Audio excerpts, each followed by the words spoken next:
Sister குஷி குஷியா இருக்கிறீங்களா? ஓம் சாந்தி brother. குஷியா இருக்கிறோம்.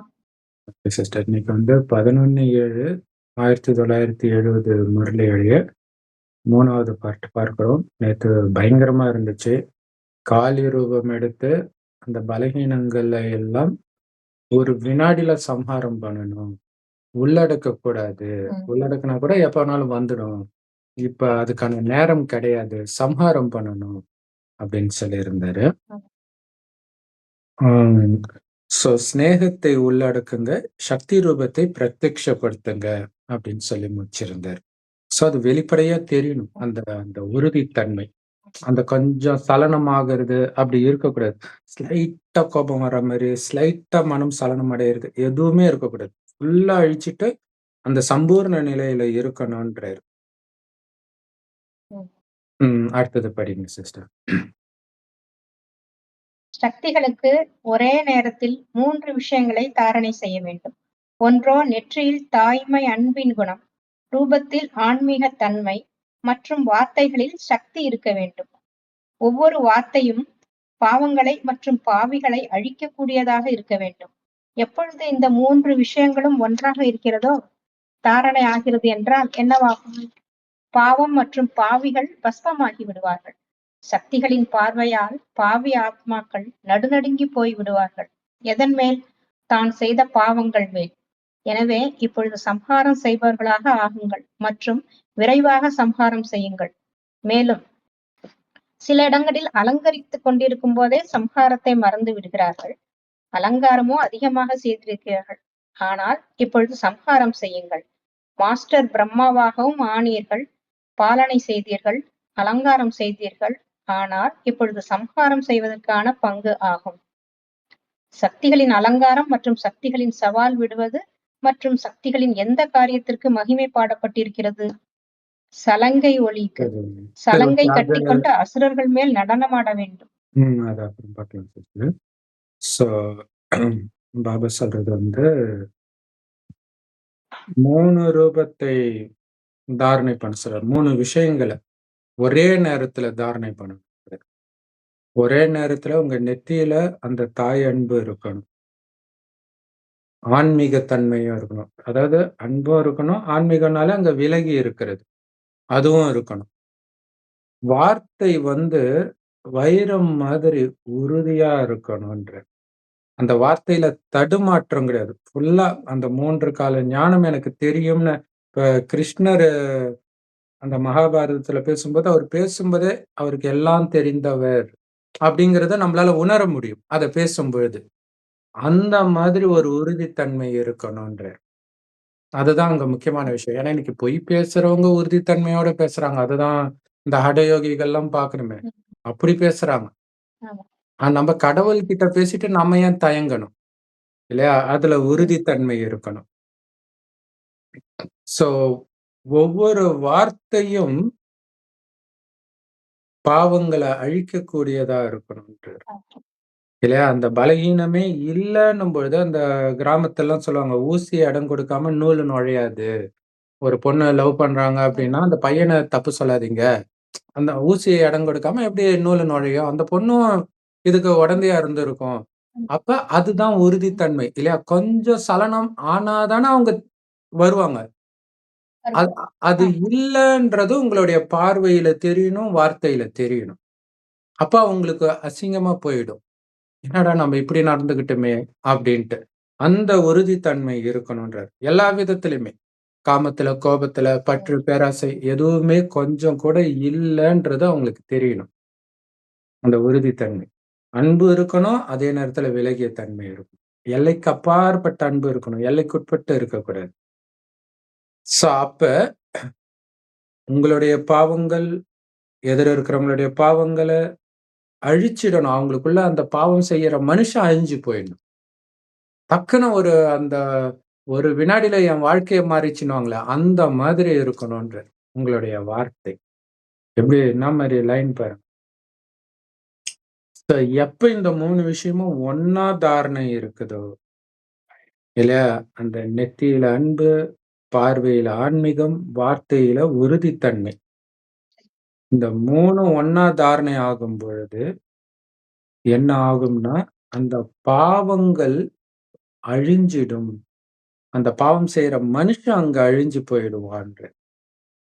கரெக்ட்டு தான? ஒருத்தர் வந்து தப்பா நடந்துக்கிறதே அவருடைய சுபாவமா இருக்கும்போது, சுத்தமான வேற ஒரு மனிதன பார்க்கும்போது, டக்குனு அவனுடைய குணமே மாறி போயிடும். ஒரு செகண்ட்ல அழிஞ்சு போயிடுவான். வால்மீகி ராமாயணம் எழுதினவர் கூட அப்படிதான் சொல்லுவாங்க. திருடனா, ம். கொள்ளைக்காரனா இருந்தவர் தான். ம். அப்ப வந்து ஒரு குரு வந்து சொல்லுவாரு, "நீ இப்படி திருடுறிய, கொள்ளையடிக்கிறிய, அது வந்து அந்த பாவம் உனக்கு மட்டும் உனக்கு நீ உனக்காக செய்றியா? அப்படின்னு செய்யும்போது, எனக்காக இல்ல, நான் என் குடும்பத்துக்காகவும் தான் செய்றேன். அப்ப பாவம் உனக்கும், உன் குடும்பத்தாருக்கும் பாவத்துல பங்கு இருக்குல்ல?" அப்படின்னு கேட்பாங்க. ம். உடனே, "ஆமா இருக்கு" அப்படின்னு சொல்லுவாரு. "அப்போ உன் குடும்பத்துல எல்லாரையும் போய் கேட்டுட்டு வா" அப்படின்னு சொல்லுவாரு. இவன் ம். உடனே வீட்ல போயிட்டு, அதுக்கப்புறம் வீட்ல போய் கேட்பான். "இந்த பாவத்துல உங்களுக்கு தானே பங்கு இருக்கு. நான் வந்து கொள்ளையடிக்கிறேன். அனிமல்ஸ் அந்த விலங்குகள் எல்லாம் வேட்டையாடி தான் கொண்டு வந்து உங்களுக்கு சாப்பாடு குடுக்குறேன். அப்ப அந்த பாவத்துல உங்களுக்கும் பங்கு. நீங்க அத தானே சாப்பிடுறீங்க. உங்களுக்கு பாவத்துல பங்கு இருக்குல்ல?" அப்படின்னு கேட்பாங்க. வீட்ல உள்ளவங்க எல்லாம், "அது எப்படி? அது உங்க கடமை. நீங்க எங்களுக்கு சம்பாதிச்சு கொண்டு வந்து குடுக்குறது கடமை. இதுக்கு எங்களுக்கு சம்மந்தம் கிடையாது. இந்த பாவத்துல எல்லாம் நாங்க பங்கேற்க முடியாது" அப்படின்னு சொல்லிருவாங்க.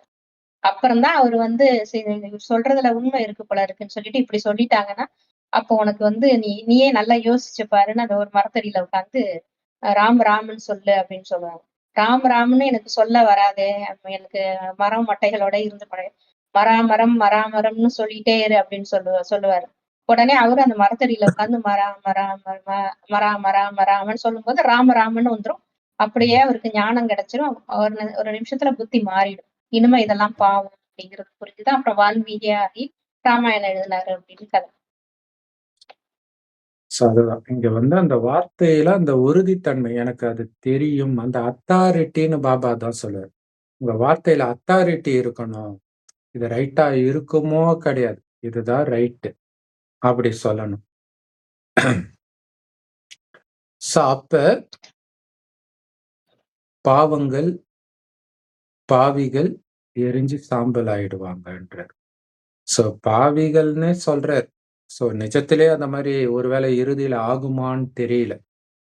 வாய்ப்பு இருக்குது. ஏன்னா அந்த மாரி புராண கதை இருக்குது. சாம்பல் ஆயிடுவான் ஒரு ஆமா. அரக்கன்ட்டு ஒரு கதை இருக்குது. வாய்ப்பு ம். இருக்கு. ஸோ ஓ! சக்திகளுடைய பார்வை மூலமாக விகர்மிய ஆத்மாக்கள் பயத்துல நடுங்குவாங்க. பாருங்க, பாவி ஆத்மாக்கள் பயத்துல நடுங்குவாங்கன்றார். ஏன்னா அந்த அளவுக்கு நீங்க ம். உறுதித்தன்மையா இருக்கும்போது காட்சி கிடைச்சிடும். இல்ல, நமக்குள்ள பலகீனம் இருக்கிற வரைக்கும் தான் காட்சி கிடைக்காது. நமக்குள்ள அந்த தைரியம் வந்துருச்சுன்னா காட்சி கிடைச்சிடும். அவங்க பயப்பட ஆரம்பிச்சுருவாங்க. ஸோ ம். யாருகிட்ட பயப்படுவாங்க? தன்னுடைய பாவங்களின் மேல் பயப்படுவாங்க. ஏன்னா இதுவரைக்கும் அது பாவம்னு அவங்களுக்கு தெரியாது இல்லையா? அதனால இப்ப பயப்பட ஆரம்பிச்சுடுவாங்க. ஸோ ஒரு நடிகர் சொல்றாரு, சத்யராஜ், "எனக்கு வந்து அந்த கடவுள்ன்ற அந்த கருத்தியல் தான் டிஸ்டர்ப் பண்ணிச்சு. அத ஒருத்தர் வந்து சரி பண்ணிட்டாரு. அப்பாடா கடவுள் இல்ல." அப்பாடா கடவுள் இல்லன்னா என்ன அர்த்தம்? ஏதோ பாவம் பண்றாருன்னு அர்த்தம். ஆ அப்ப ம். கடைசியில அந்த உறுதித்தன்மையோட நம்ம மூலம் காட்சிலாம் கிடைக்கும்போது, ஐய்யயோ! நம்ம என்னென்ன பாவம் செஞ்சோம்ன்னு நடுங்க ஆரம்பிச்சுருவோம். ஸோ அதுதான் தங்களுடைய பாவங்களோட நடுங்குவாங்க. அதனால இப்ப சம்ஹாரம் செய்பவர் ஆகுங்கள். வேக வேகமா சம்ஹாரம் செய்யுங்க. கொஞ்சம் கொஞ்சமா இல்ல. பாபா சொல்றல்ல, ஒரே வெட்டுல 2 துண்டா போகணும். அந்த ஆடு ம். பலி கொடுக்கும் பொழுது கூட, ஒரே துண்டுல ஒரே வெட்டுல துண்டானா தான் அது பலிய ஏத்துக்குவாங்க. இல்லாட்டினா ஏத்துக்க மாட்டாங்க. ம். ஸோ தேங்காய் உடைக்கிறது கூட அப்படித்தான் நெனைக்கிறேன் இல்லையா? கோயில்ல உடைக்கும்போது ஒரே வெட்டுல வெட்டணும். ஸோ அந்த மாரி பலகீனங்கள எல்லாம் ஒரு டக்கு டக்குன்னு சம்ஹாரம் பண்ணுங்கன்றாரு. இல்லையா? கோயில்ல வந்து சில இடத்துல அந்த தேங்காய் உடைக்கிறத வந்து வேண்டுதலா இருக்கும். டக்கு டக்கு டக்கு டக்கு டக்கு டக்குன்னு உடைச்சுக்கிட்டே இருப்பாங்க. இல்லையா? மூட்டை வாரியா எடுத்துட்டு வந்து 1008 தேங்காய் உடைக்கணும், கட கட எல்லா பலகீனத்தையும் அப்படி உடைங்கன்றாரு. அப்படி சம்ஹாரம் பண்ணுங்க. ஸோ அலங்காரம் பண்றீங்க. ஆனா சம்ஹாரத்த மறந்துடுறீங்க. இல்ல, தெய்வீக குணம் ஓகே. கொஞ்சம் கொஞ்சமா வளர்த்துக்கிறீங்க. ஆனா அசுர குணம் அப்படியே இருக்குது. அத அழிக்காம விட்டுர்றீங்க. அது திடீர்னு எட்டி பார்க்கும். அப்ப எவ்வளோ நல்ல குணம் இருந்தாலும் அத பத்தி பேச மாட்டாங்க. சொல்லுவாங்க இல்லையா? அஞ்ஞானத்திலேயே, கெட்டவன்ற பேரு ஒரு வினாடியில வந்துடும். நல்லவன்றது நீ வருஷம் ஃபுல்லா பேர் எடுத்திருப்பீங்க. ஆனா ஒரு கெட்ட வார்த்தை, ஒரு ஒரு கெட்ட நொடியில விஷயம் பண்ணா பேர் போச்சுன்னு. சோ அந்த சம்ஹாரம் பண்றத மறந்துடுறீங்கன்ற. சோ அலங்காரம் ம், நெறைய பண்ணிட்டீங்க. இப்ப சம்ஹாரம் செய்யுங்க. மாஸ்டர் பிரம்மா ஆகிட்டீங்க இல்லையா? பாலனை செஞ்சீங்க, அலங்காரம் செஞ்சீங்க. ஆனா இப்ப சம்ஹாரம் செய்யற பார்ட். இல்ல பிரம்மா மாஸ்டர் பிரம்மா உருவாக்குறோம். புது உலகத்தை, புது குணத்தை, தெய்வீக குணத்தெல்லாம் உருவாக்குறோம். அத பாலனை பண்றோம். ஆனா அதுதான் அலங்காரம் பண்றது. ஆனா பழைய குணத்த அழிக்கிற பார்ட் இருக்குதே!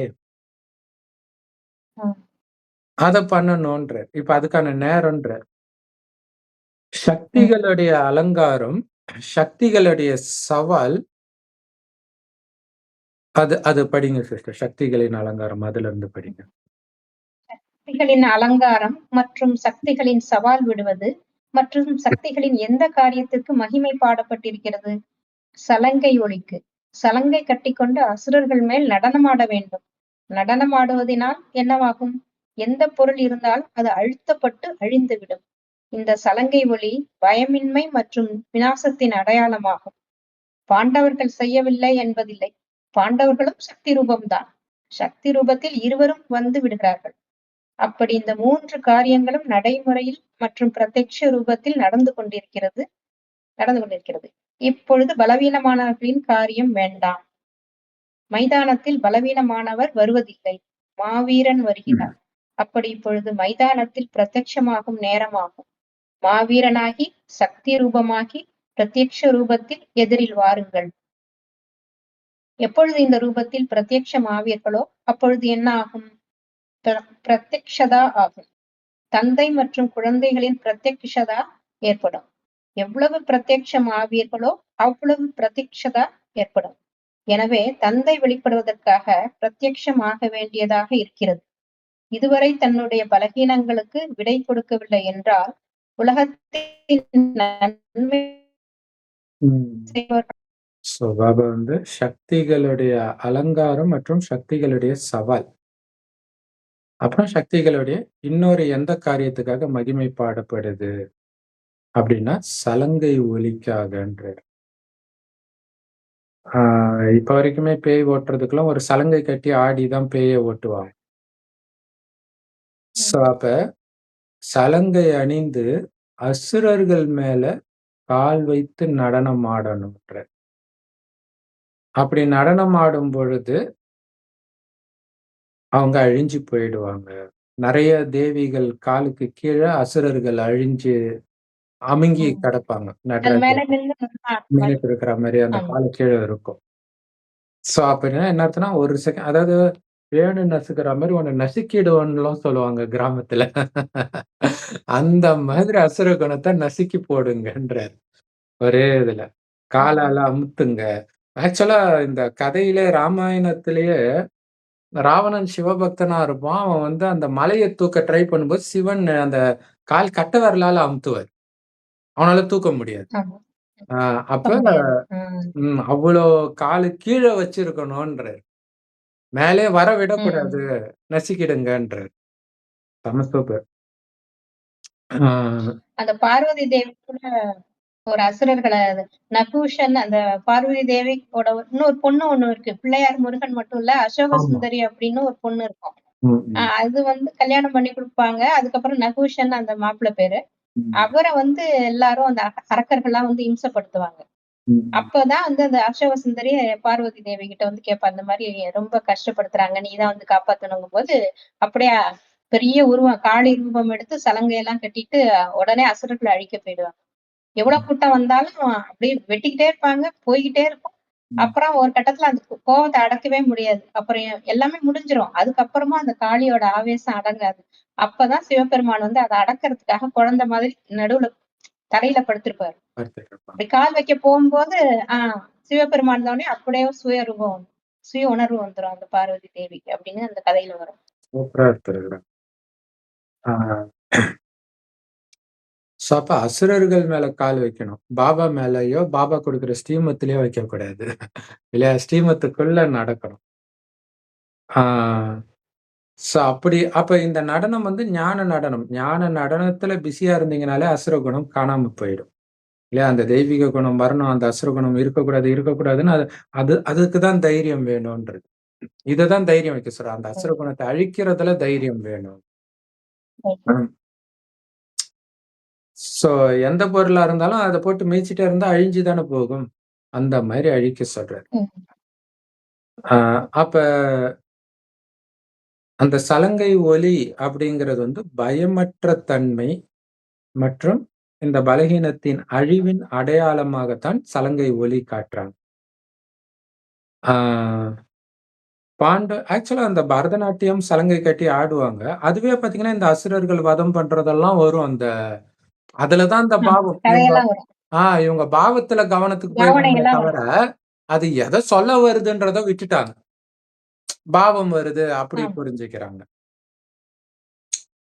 அப்ப சக்தி சக்தின்னு பாபா சொல்றாரு. அப்ப பிரதர்ஸ் நாங்கலாம் என்ன அப்படின்னு ஃபீல் பண்ணாதீங்க. சக்தினாலே பாண்டவர்களையும் சேர்த்து தான்.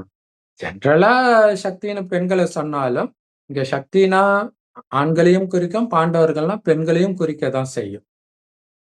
சக்தி ரூபத்துல 2 பேருமே தான் வந்துடுறீங்க. அதனால இந்த 3 காரியமும் நடைமுறையில பிரத்யக்ஷ ரூபத்துல நடந்துட்டு இருக்குது அப்படின்னு பாபா சொல்றாரு. அதாவது ஆ தெய்வீக குண அலங்காரம் பண்றது, பாலனை பண்றது, சம்ஹாரம் பண்றது. இந்த 3மே ஒரே நேரத்துல நடக்குது. அந்த ஆன்மீக தன்மை, ஆ தாய் அன்பு, சம்ஹாரம், உறுதித்தன்மை 3மே ஒரே நேரத்துல நடக்குது. அடுத்தது பார்த்தீங்கன்னா, சவால் விடுறது, மாயா கிட்ட வாடான்னு கூப்பிடுறது. அந்த புராண கதையெல்லாம் பார்த்தீங்கன்னா, கூப்பிடுவாங்க. "வா, வா பார்த்துடலாம். நீயா நானான்ட்டு" கூப்பிடுவாங்க. அடுத்தது சவால் விடுறதோட நிறுத்துறது கிடையாது.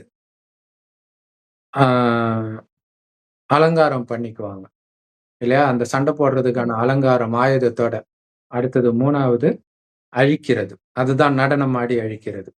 அது கிராமத்து கூத்துலலாம் பார்த்தீங்கன்னா, இந்த மாதிரி அசுரர்களோட சண்டை போடுறது பார்த்தீங்கன்னா, டான்ஸ் ஆடிக்கிட்டே இருப்பாங்க. வான்ட்டு ஒரு மாரி டான்ஸ் ஆடிக்கிட்டே இருப்பாங்க. அந்த அழிக்கிறத தான் அப்படி காட்டியிருக்காங்க. சூப்பர் அது. இப்ப கூட அந்த அ ஒரு ஃபேமஸான படம் வந்துச்சு இல்லையா? கன்னட படம். நம்ம கூட அத பத்தி பேசனோமே. ஆமா. காந்தாரா, காந்தாரா. காந்தாரா. அதுலயுமே அப்படித்தானே காட்டுறாங்க. ஆ. ஆடிக்கிட்டே அழிக்கிற மாரி தானே ஆமா. காட்டுறாங்க. எவ்வளவு சூப்பரா இது வெளிப்படுது பாருங்க. ஆ அதனால பாபா சொல்றாரு, இந்த 3 காரியங்களும் ஒரே நேரத்துல பிரத்யக்ஷம் ஆகிட்டு இருக்குது. இங்க பலகீனமானவர்களுக்கு வேலை கிடையாது. இது யுத்த மைதானம். அதுக்கு தான் அம்மா என்ன சொல்லுவாங்க? "பாபா குழந்தை ஆகப் போறியா? குடம் குடமா தண்ணி குடிக்கணும். குடிப்பியா? கூட கூடையா மொளகா சாப்பிடணும். சாப்பிடுவியா?" அந்த அளவுக்கு வைராக்கியம் இருந்தா தான் இந்த பாதையில முடியும். அதான் யுத்த மைதானம்ன்றாரு. இல்லையா? அவ்வளோ வரும். சிரிச்ச முகம் மாறாம அந்த கிருஷ்ணர் மாரி சிரிச்ச முகம் மாறாம போய்க்கிட்டே இருக்கணும். அதான் வெற்றி. பலகீனமானவர்களுக்கு வேலை கிடையாது. இல்லையா? சூத்திரர்கள் பலகீனமானவர்கள். அதனால தான் கர்ணன அந்த யுத்த மைதானத்திலே சேர்க்கல. நீ சூத்திரன்னு சொல்றாங்க. அப்படின்னா அர்த்தம் பலகீனம் இருக்குதுன்னு அர்த்தம். ம். பலவீனமானவர்கள் மைதானத்துக்கு வரமாட்டாங்களே! மாவீரர்கள் தான் வருவாங்க. அப்ப நீங்க மாவீரர்கள் தானே! இப்ப அந்த மைதானத்துல நீங்க யாருன்னு வெளிப்படுத்துற நேரம். அதான் ஷோகேஸ்ல ஷோ பீஸா உங்கள வைக்கிறேன்றாரு. நீங்க வெளிப்படுத்தணும். நீங்க செய்யற ஒவ்வொரு காரியமும் அப்பாவ வெளிப்படுத்தணும். அப்ப அதுக்கு எதிராக உள்ளுக்குள்ள வர அசுர குணத்தலாம் அந்த செகண்டா அழிக்கணும். அந்த தெய்வீக குணம் மட்டுமே வெளிப்படணும். இதுதான் அந்த யுத்த மைதானம். வெளிப்படுறதுக்கான நேரம். அப்ப சக்தி சொரூபமாகுங்க. பிரத்யக்ஷ ரூபத்துல முன்னாடி வாங்கன்றாரு. இல்லையா? அப்படியே பாபாவுடைய பிரதிபிம்பமா வாங்க. அங்க சாமி வருதுன்னு சொல்றதெல்லாம் கடவுளுடைய ஒரு பிம்பமா தானே பார்க்குறாங்க. இல்லையா? அந்த மாதிரி வர சொல்றாரு. எப்ப இந்த ரூபத்துல பிரத்யக்ஷம் ஏற்படுமோ, உங்கள நீங்க எப்ப வெளிப்படுத்துறீங்களோ, அப்பதான் பாபாவும் பிரத்யக்ஷம் ஆவாரு. அததான் பிதா மகனை வெளிப்படுத்தினார், மகன் பிதாவை வெளிப்படுத்தினார். 2ம் ஒரே நேரத்துல நடக்குது. இப்பதான் அதோடைய அர்த்தமே புரியுது. இந்த லைனே அடுத்த லைனே வருது பாருங்க. என்ன நடக்கும்? பிரத்யக்ஷத்தா. என்ன பிரத்யக்ஷத்தா? தந்தை மற்றும் குழந்தைகளின் பிரத்யக்ஷத்தா நடக்கும். நீங்க அப்பாவை வெளிப்படுத்துவீங்க, அப்பா உங்கள வெளிப்படுத்துவார். அதுதான் அங்க பைபிள்ல பார்த்தீங்கன்னா, அந்த பரிஸ்தா உடல் வந்து இயேசு உடம்புல இறங்கும்பொழுது, "இவன் என்னுடைய நேசகுமாரன்" அப்படின்னு சவுண்டே கேட்கும். அது மாரி பாபா ஏதோ மேஜிக் கூட பண்ணுவாரு கடைசியில. ஏன்னா அப்பதானே அவங்க நம்புவாங்க. சோ இதெல்லாம் நடக்கும். சோ எந்த அளவுக்கு நீங்க பிரத்யக்ஷம் ஆகுறீங்களோ, அந்த அளவுக்கு பாபா பிரத்யக்ஷத்தா நடக்கும்ன்றார். இல்லையா? நாம சக்தி ரூபமாகறத வச்சு தான் பாபாவ வெளிப்படுத்த முடியும். வார்த்தையினால கிடையாது. ஏன்னா வார்த்தை எல்லாரும் தான் சொல்றாங்க. இல்லையா? இப்பவும் வார்த்தையில மயங்குறதுன்னா, பக்தர்கள் அந்த பக்தியை பற்றி பேசுறவங்க பின்னாடி தான் போறாங்க. அப்ப இங்க நம்ம எதுல வெளிப்படுத்துறோம்? நடத்தையின் மூலமாக. அங்க தான் இருக்குது. அதுதான் மெயின். அதுதான் யுத்தம். வார்த்தை யுத்தம் கிடையாது இங்க. அதனால தான் வாதம் பண்ணாதீங்க. நீங்க செயல் வீரர்கள்ன்றார். வெறும் வாய் சொல்லில் வீரனடி அது கிடையாது நாம. செயல் வீரர்கள். அதனால பாபாவை புகழ் பெற செய்யணும் அப்படின்னா, நீங்க பிரத்யக்ஷமாகணும். அது ரொம்ப முக்கியம். நீங்க ஆகி காட்டணும். அப்பதான் பாபாவுக்கு புகழ். இதுவரை உங்களுடைய பலவீனங்களுக்கே நீங்க விடை கொடுக்கலன்னா, எப்படி உலகத்துக்கே நன்மை செய்ய முடியும்? ஏன்னா உங்களுக்கே நன்மை செய்யலையே, பலவீனத்த வச்சுட்டு இருந்தீங்கன்னா. இல்லையா? அந்த எங்க அம்மாலாம் சொல்லுவாங்க, கால கழுவுனா அந்த குதிகாலெல்லாம் தண்ணி ஃபுல்லா படுற மாதிரி இருக்கணும். இல்லன்னா சனி ஒட்டிக்கிட்டு வந்துரும் அப்டின்னுவாங்க. சோ அந்த மாதிரி பலவீனம் கொஞ்சம் கூட ஒட்டிக்கிட்டு இருக்கக்கூடாது. ஃபுல்லா காலி பண்ணிடணும். அதோடைய நினைவு தான் கோயிலுக்கு போம்போதெல்லாம் கால கழுவிட்டு போறது. அப்படி பலவீனத்தையே குடுக்கலன்னா, விடை கொடுக்கலன்னா, எப்படி உலகத்துக்கு நீங்க என்ன நன்மை செய்ய முடியும்? அதனால உங்களுடைய பலவீனங்களுக்கு இப்ப விடை கொடுங்கள். சம்ஹாரம் பண்ணுங்க. சமாதி கட்டுங்க. இல்லையா? இங்க வந்து ஜீவ சமாதின்னு தனக்கு சமாதி கட்டிக்கிறாங்க. அதுவா ஆன்மீகம். பலகீனத்துக்கு சமாதி கட்டணும்.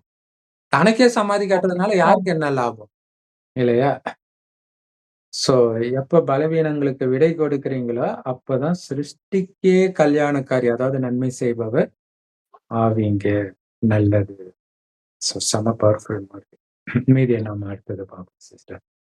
ஓம் சாந்தி. ஓகே.